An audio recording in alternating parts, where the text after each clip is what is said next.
할렐루야. 아멘. 오늘도 예배가 우리 주님께서 우리 함께 하신 줄 믿습니다.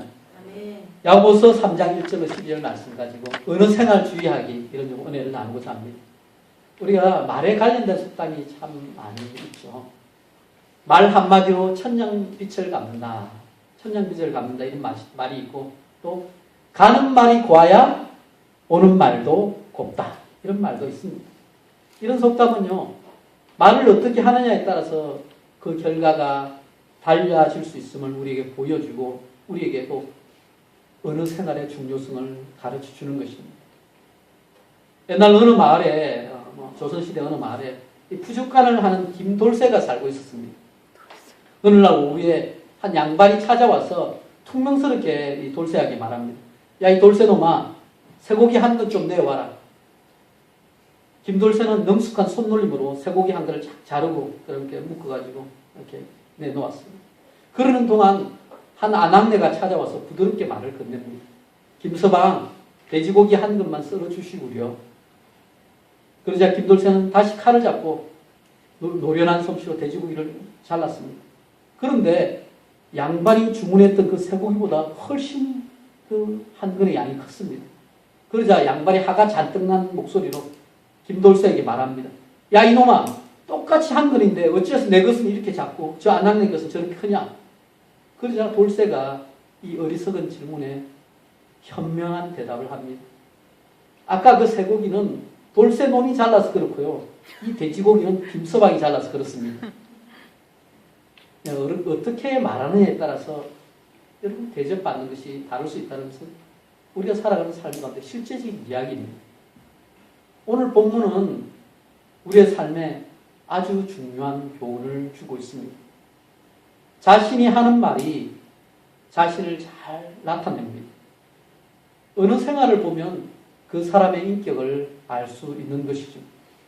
오늘 말씀을 묵상하는 가운데 우리 스스로의 어느 생활을 돌아보면서 주님 앞에서 좋은 말, 사랑의 말, 격려의 말, 살리는 말을 하게 되시는 우리 모두 되기를 소원합니다.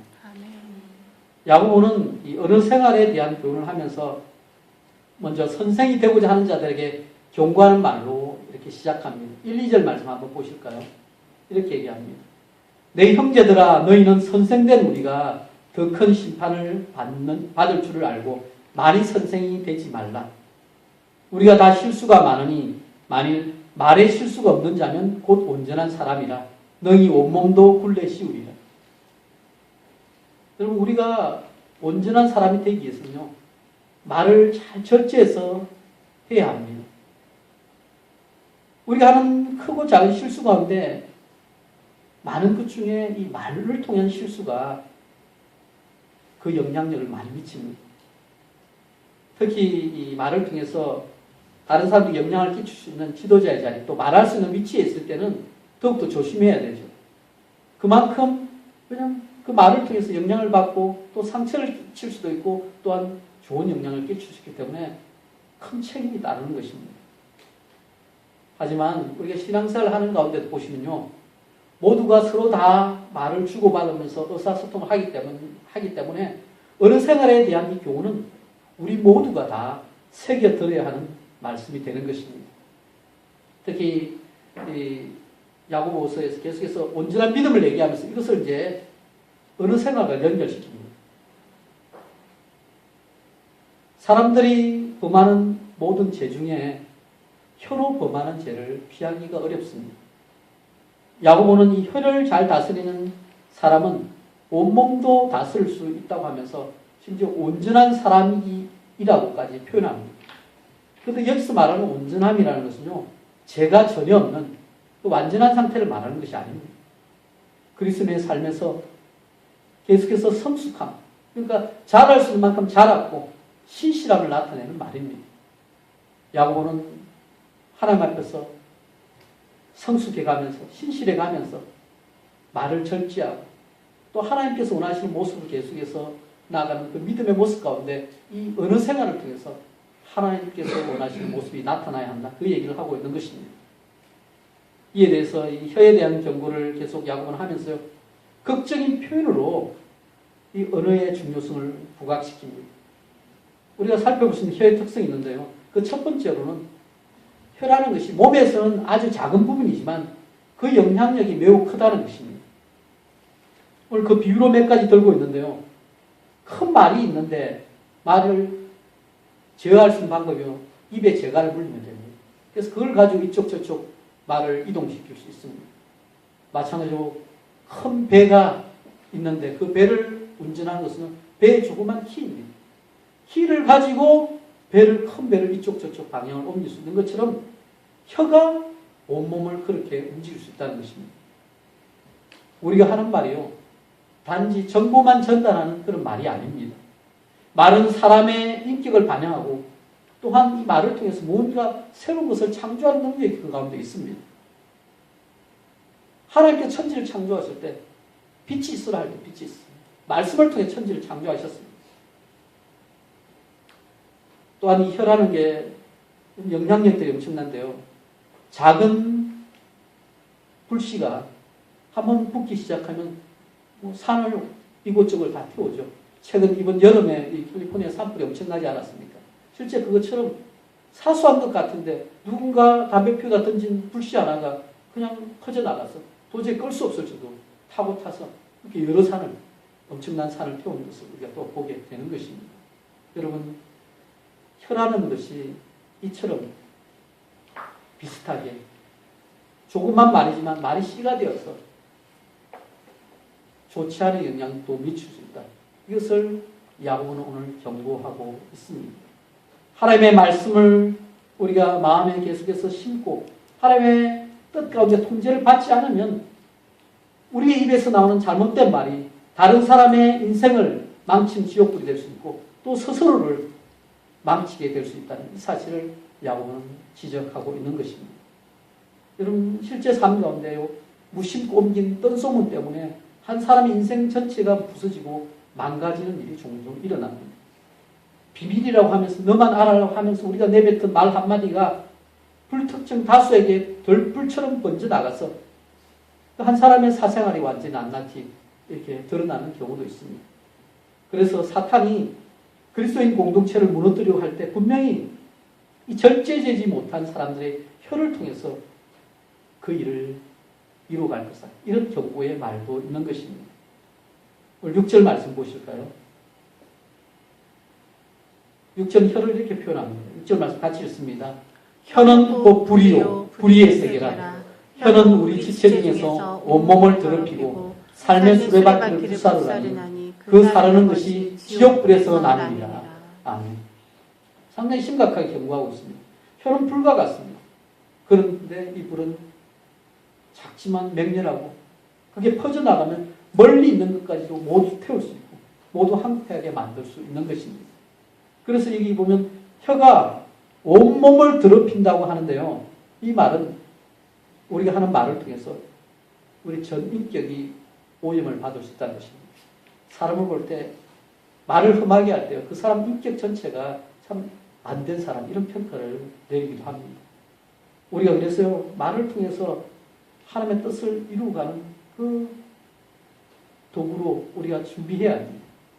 오늘 보시면 삶의 수레바퀴를 이 혀의 불이 사른다고 이렇게 표현하고 있는데요. 삶의 수레바퀴라는 표현이요. 어떤 표현이냐? 특수한 표현인데 이것은요. 인생의 전 과정을 얘기합니다. 우리 어릴 때부터 태어날 때는 말을 못했죠. 말을 하기 시작할 때부터 내 것을 찾고 내가 할 거야. 내 중심으로 살아갑니다. 끊임없이 자기 중심으로 모든 것을 보고 행하려고 하죠. 그런데 우리가 예수를 만나고 예수님의 인격을 보면요. 예수님께서는 철저하게 자신을 내어주는 삶을 사셨습니다.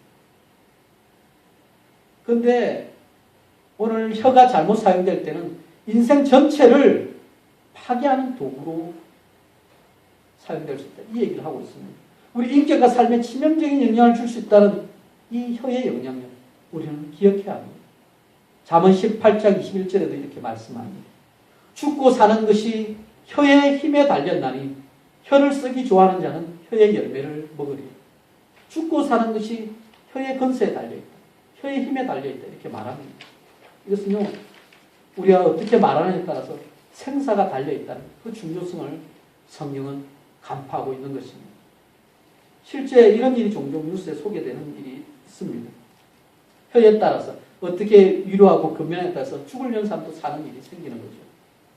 실제로 2015년에 부산 남포동 소재한 이 자갈치 방파제에서 한 50대 남성이 신발을 벗어놓고 곧 물에 뛰어들려고 하는 일이 있었습니다. 사진도 하나 준비되어 있는데요.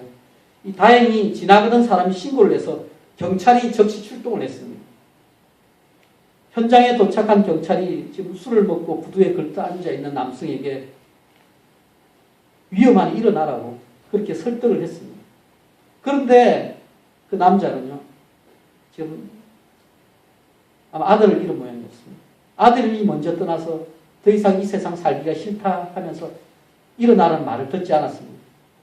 그때 이 말을 가만히 듣고 있던 한 젊은 여경이 그 사람에게 뒤로 다가가 그를 포옹하면서 이렇게 얘기를 했다고 합니다. 적적하실 때 제가 딸내미가 되어드릴 테니까 지구대로 늘 찾아오십시오. 그렇게 하면서 그를 위로했습니다. 그렇게 포옹해준 장면입니다. 그대로 이렇게 10분 정도 시간이 흐르자 자살하려고 했던 이 남성이 그 순경에게 고맙다고 말하면서 자리에서 일어났고 그는 가족에게 연락되어 집으로 돌아갔습니다. 위로의 말을 전한 이 경찰은요, 시골에 계신 편찮은 아버지 생각이 나서 혼났다고 말하면서 눈물을 흘렸다고 합니다. 여러분, 자식을 잃은 슬픔에 스스로 목숨을 끊으려고 했던 그 50대 남성을 따뜻한 포옹으로 위로한 이 신입 경찰의 모습이 담긴 이 사진이 우리에게도 많은 감동을 주고 있습니다. 이처럼 우리 따뜻한 말 한마디가 생명을 살 수 있다는 것은 우리의 말의 위력을 우리에게 알려주는 것입니다. 그런데 여러분, 많은 경우에 다른 사람을 공격하는데 악한 말을 사용하면서 연약한 자를 죽음으로 몰고 가기도 한다는 것입니다.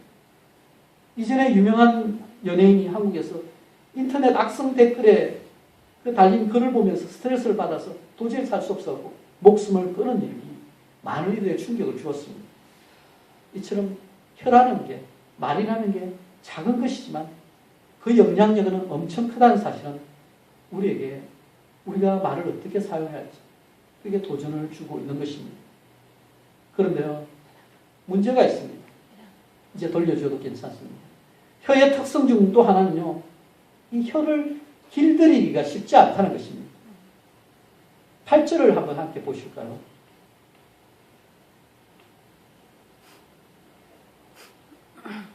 (8절) 말씀 같이 읽습니다.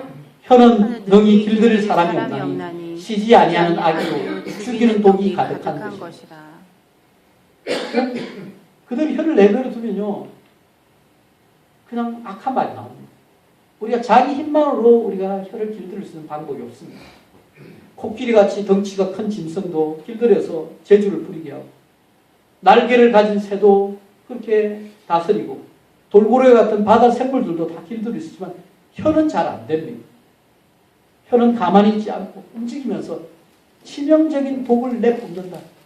이것을 오늘 성경은 말하고 있습니다. 사실 이 비유는 좀 심한 비유죠. 우리가 혀를 통해서 무슨 독을 내뿜습니까? 그런데 이것은요, 좀 가장된 표현이긴 하지만, 그러나 우리에게 절제되지 않은 어느 생활을 통해서 우리가 나쁜 영향을 미치면서 해를 끼칠 수 있다. 이것을 경고하는 말씀이 되는 것입니다. 사랑하는 여러분, 우리가 살아갈 때요, 우리 말을 하면 살아갑니다. 그런데 이 혀가 취할 수 있는 악한 영향이 있기 때문에 우리가 겉으로 몇 마디 그럴듯하게 말 잘하는 방법을 배운다고 이게 해결되는 것이 아닙니다. 시간이 걸리더라도 우리 속을 하나님의 말씀으로 채우고 성령의 지배를 받아야 합니다. 우리가 하나님의 말씀을 가까이 하면서 내게 주신 하나님의 말씀을 듣고 읽고 묵상하면서 제대로 적용하는 말씀의 사람이 되길 원합니다. 또한 성령께서 우리 마음을 감동하실 때요, 우리에 있던 잘못된 영향을 끊고 하나님께서 우리를 새롭게 하시는 그 가운데 들어가는 성령의 사람이 다 되기를 원합니다. 아멘. 우리는 혀를 사랑하는 데 늘 주의해야 합니다. 오늘 야고보는요, 비유를 몇 가지 들면서요, 샘이 한 구멍에서 단물이 나왔다, 썩물이 나왔다. 그렇게 할 수 없다는 얘기를 합니다. 무화과 나무가 감람 열매를 맺을 수 없듯이, 포도나무가 무화과를 맺을 수 없듯이, 우리의 한 입에서 찬송과 저주가 나올 수 없다고 말합니다. 사실 팔레스타인 지역에서는요, 농부들이 이 무화과 나무, 감람나무, 포도나무를 많이 재배했습니다. 야고보는 한 나무가 있을 때 그 나무는 그 원래 정해진 나무 열매만 맺는다는 사실을 강조하고 있습니다. 포도나무를 얻기 위해서 무화과 나무한테 가는 그런 거 없습니다. 포도나무 열매를 얻기 위해서, 포도 열매를 얻기 위해서는 포도나무로 가야 되는 것입니다. 이렇게 자연이 일관성을 보여주는데요. 그런데 우리 인간은 실제 삶 가운데 이런 일관성이 무너져 있다는 거죠. 우리 혀를 통해서 어떤 때는 좋은 얘기했다. 기도라서는 그 사람 비방했다. 이런 일이 비일비재하게 이루어지고 있는 것입니다. 그런데 자연의 법칙은 콩 심은 데 콩이 나고 팥 심은 데 팥이 납니다. 그게 상식입니다. 우리가 마음에 담고 있는 것으로 자연스럽게 입을 통해서 나오게 됩니다. 우리의 믿음의 모습은요, 다른 사람과 함께 교회 나오고 또 예배 드리는 것을 통해서 표현됩니다. 그래서 예배를 사모하고 예배에 나오는 것 자체로도 우리 하나님을 향한 그 마음이 있다는 것을 그게 나타나는 것입니다. 그런데 또 다른 모습 중에 하나는요, 우리가 일터에서나 가정에서나 삶의 현장에서 자연스럽게 하는 말을 통해서 우리의 믿음도 드러내게 되는 것입니다. 여러분이 다른 사람을 향해서 좋은 말을 하느냐, 악한 말을 하느냐가 여러분의 실제 신앙의 모습을 드러내주는 것입니다. 여러분 축복의 말을 하며 사십니까? 아니면 저주의 말을 하고 살고 있습니까? 연습 좀 하겠습니다. 여러분에게 서로 고백하십시오. 오늘 연습을 좀 하겠는데요. 자, 가슴에 손을 얹고 이렇게 고백합시다. 나는 하나님의 자녀입니다. 나는 하나님의 자녀입니다. 나는 잘 되는 사람입니다. 나는 잘 되는 사람입니다. 자, 이제 옆에 서로 보면서 한번 짝을 지어 서로 보면서 한번 연습하고 보겠습니다. 자, 서로 보면서 이렇게 연습합시다. 당신은 하나님의 자녀입니다. 하나님의 자녀입니다. 당신은 잘 되는 사람입니다. 저는 잘 되는 사람입니다. 자, 좋죠? 기분이 좋죠? 네, 이렇게. 한번 조금 더 연습하고 합니다. 자, 당신의 얼굴을 보니 당신의 얼굴을 보니 살맛이 납니다. 살맛이 납니다. 하나님은 당신을 사랑하십니다. 하나님은 당신을 사랑하십니다. 할렐루야. 할렐루야. 아멘. 네. 좀 어색하지만 연습을 하셔야 돼요. 익숙하지 않더라도 우리가 축복의 말을 하는 연습을 하셔야 돼요.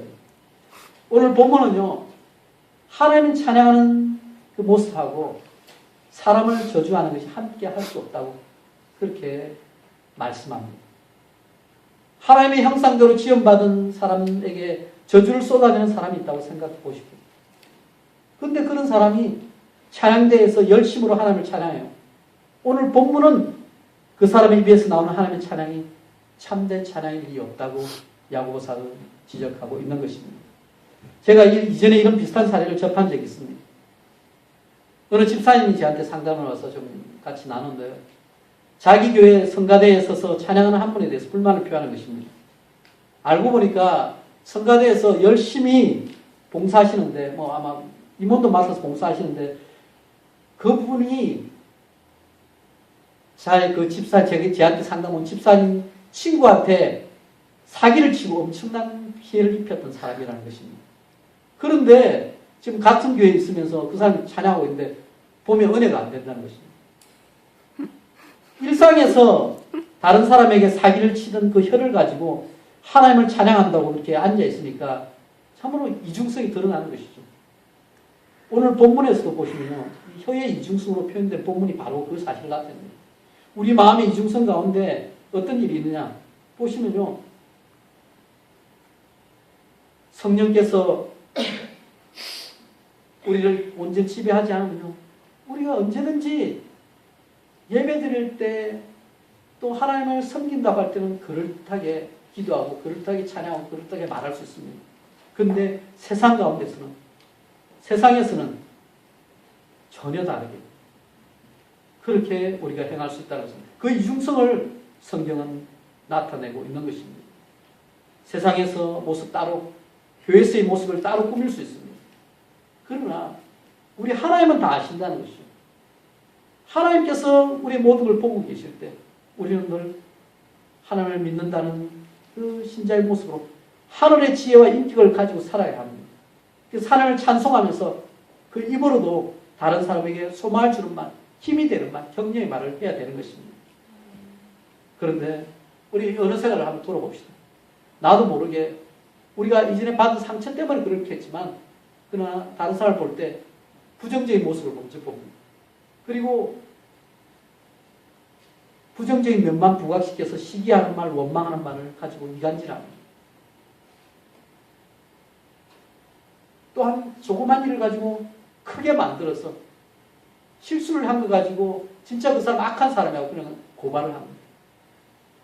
그런 일이 실제 이 당시에도 벌어지고 있었기에 야고 시대도 벌어져 있었고 오늘날 시대도 있다는 사실을 성경은 우리에게 도전해 주고 있는 것입니다.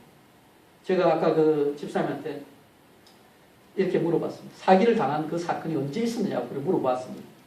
그러니까 엊그제 있었던 일이 아니라 한 4, 5년 전에 그런 일이 있었다고 합니다.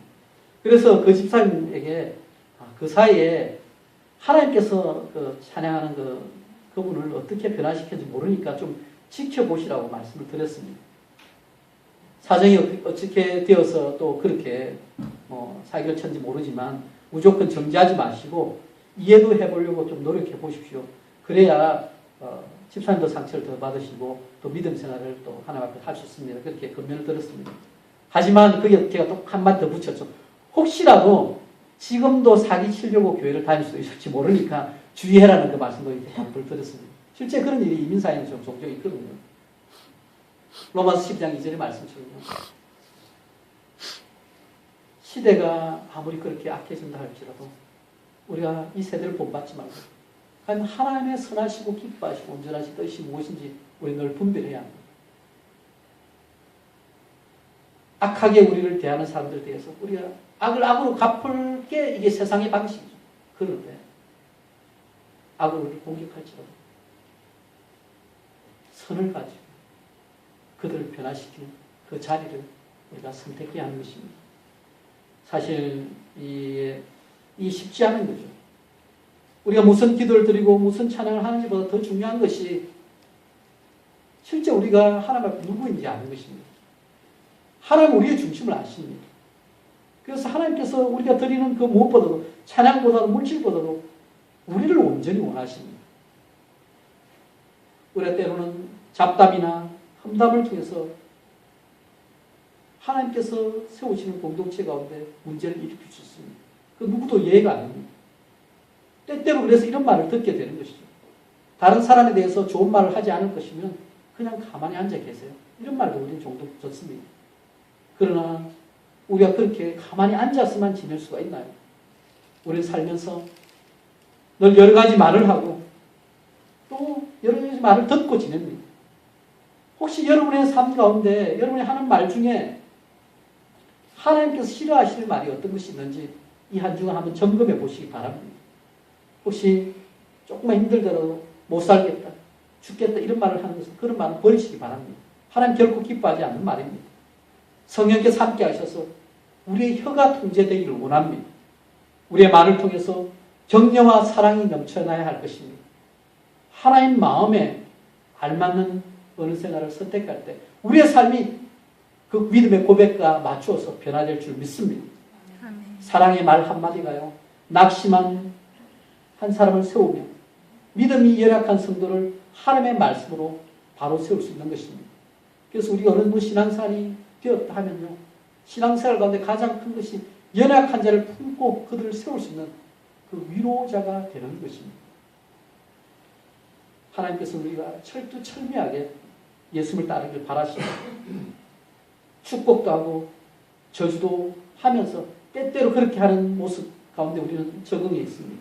그러나 오늘 말씀처럼 샘이 한 구멍으로 단물과 썸을 내는 것처럼 단물을 내라고 하나님이 원하시는 축복의 말을 하는 사람이 되기를 권면하고 있는 것입니다. 사실 이게 높은 기준이죠. 그러나 복음이 그 역할을 우리에게 맡깁니다.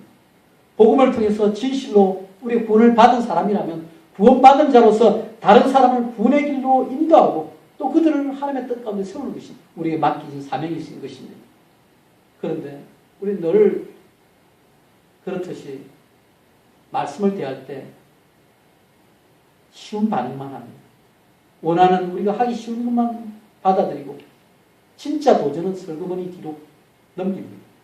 그래서 구체적으로 내게 도전하는 말씀, 내게 하나님께서 바라시는 그 말씀은요, 아, 이거 누구한테 필요한데 하면서 떠넘깁니다. 실제 그 말씀이 내게 필요한 말씀인데 말이죠. 우리는 하나님의 뜻 가운데 다시 한번 서가기 원합니다. 생명의 복음이 우리를 위해 주어졌는데 그 복음이 우리 가운데 든든히 세워지고 또 그것을 통해서 다른 사람을 세워나가기 원합니다. 우리 인생 가운데 익숙하게 들은 말이 우리 삶에 영향을 미치게 됩니다. 혹시 여러분이 인생을 살아오면서 들었던 말 중에요, 상처가 되었던 말이 있습니까? 그 말만 생각하면요, 참 지금도 울분이 일어나고 또 분노가 일어나는 그런 그 상황이 있으신지 많이 힘드셨죠. 아마 거부하고 싶어도 실제 그 말이 여러분의 심령에 비수처럼 꽂혀서 힘 빠지게 만들었던 그 누군가의 말이 있으시다면 여러분 우리 주님을 생각하시기 바랍니다. 우리 예수님은요, 이 땅에서 가장 선하고 진실되게 사신 분이셨습니다. 그런데 우리 주님이 들은 가장 심한 말이요, 예수님을 향해서 누가 귀신 들린 자, 심지어 귀신의 우두머리라는 바알세불이라 이렇게 악한 말을 했습니다. 그런데 주님이 그것 때문에 상처를 받았을까요? 결코 그렇지 않습니다. 우리 주님은 그 말이 가짜라는 것을 아시고 전혀 개의치 않았습니다. 마태복음 10장 28절에 보면 이렇게 말합니다. 몸은 죽여도 영혼은 능히 죽이지 못하는 자들을 두려워하지 말고 오직 몸과 영혼을 능히 지옥에 멸할 수 있는 이를 두려워하라. 우리가 두려워할 분은 하나님이십니다. 여러분, 우리를 무너뜨리고 거짓말로 무너뜨리는 사탄의 말은 우리에 해당되는 말이 아닙니다. 하나님만을 바라보시면서 하나님께 우리에게 주시는 그 소망의 말, 생명의 말, 복음의 말씀을 우리가 마음에 새기기 원합니다. 그럴 때 우리 힘으로는 넘어질 수밖에 없지만 우리 하나님께 우리를 붙잡아 주시고 또 우리가 성령을 의지하며 나아갈 때 우리 안에 모든 말 중에 거짓말은 걸러버리고 하나님 원하시는 생명의 말, 우리를 살리는 말로 넉넉히 승리하며 나갈 수 있는 줄 믿습니다. 말씀을 정리하겠습니다. 오늘 말씀에서요, 야고보는 선생된 자들이 더 큰 심판을 받으니 선생이 많이 되지 말라고 그렇게 말했습니다. 이 얘기는요, 말할 기회를 가질수록 또 남들 앞에 설수록 여러분 또 직분을 받을수록 다른 사람에게 덕이 되도록 더 주의해야 된다는 말입니다. 사실 말에 실수가 없는 자가 온전한 자죠. 근데 그럴 사람이 얼마나 되겠습니까? 거의 없습니다. 그런데 이 혀가 작은 것이지만 영향력이 엄청나니까 그래서 계속해서 우리는 이 혀를 하나님께 맡기고 또 성령께 의지하여서 우리의 말을 절제해야 하는 것입니다. 한 입에서 찬송과 저주가 함께 나오는 그 마땅하지 않은 태도를 취하기보다 되도록 우리 하나님 뜻 가운데 계속 머물면서 하나님이 원하시는 말, 하나님께서 내 가운데 주인 되셔서 원하시는 그 말을 선포하고 다른 사람을 세우는 말을 해야 할 줄 믿습니다. 벤자민 플랭클린이 이런 말을 했다고 합니다. 한번 헛디딘 발걸음은 곧 제자리로 돌릴 수 있지만 한번 잘못 내뱉은 말은 결코 다시 주워담지 못한다. 사랑 여러분, 우리의 입을 통해서 사람을 살리고 연약한 자를 세우는 하나님의 선한 그릇이 되기를 원합니다. 사랑 안에서 말하고 사랑 안에서 이해하는 삶을 살기 원합니다. 저는요, 이 신앙생활을 늦게 시작해가지고 좀 교회에서 좀 사람들이 진짜 예수 믿고 참 좋은데 기쁜 일인데 서로 좋은 말하고 서로 사랑하면서 하나님 원하시는 뜻대로 하면 될 것 같은데 실제 그런 일보다는 이 상처를 입혀주는 일이 의외로 많이 생기는 것 없이 안타까웠습니다. 저도 상처를 많이 받았거든요. 그런데 상처받았다고 그 상처를 가지고 꿍하면서 또 다른 사람의 상처를 주면 우리가 막을 수 있습니다. 여러분, 우리를 통해서 하나님의 그 사랑이 전거되고 다른 사람을 살리고 공동체를 살리는 소망이 되는 말, 힘이 되는 말, 좋은 말을 하시기 바랍니다. 아멘. 이 한 주간도 여러분 주위에 있는 사람들이 여러분이 던지는 사랑의 말을 통해서 격려의 말을 통해서 오늘 한 여경이 자살을 하는 그 남자를 세워서 다시 새로운 생명줄로 인도한 것처럼 여러분이 그런 역할을 감당하시기 바랍니다. 또한 한 주간의 삶 가운데 여러분의 삶과 학업과 또 가정과 일터 사이에 하나님께서 보시는 차고 넘치는 은혜가 넘쳐나게 또 그 가운데 여러분이 성리한 삶 사시기를 예수 그리스도 이름으로 축원합니다. 아멘.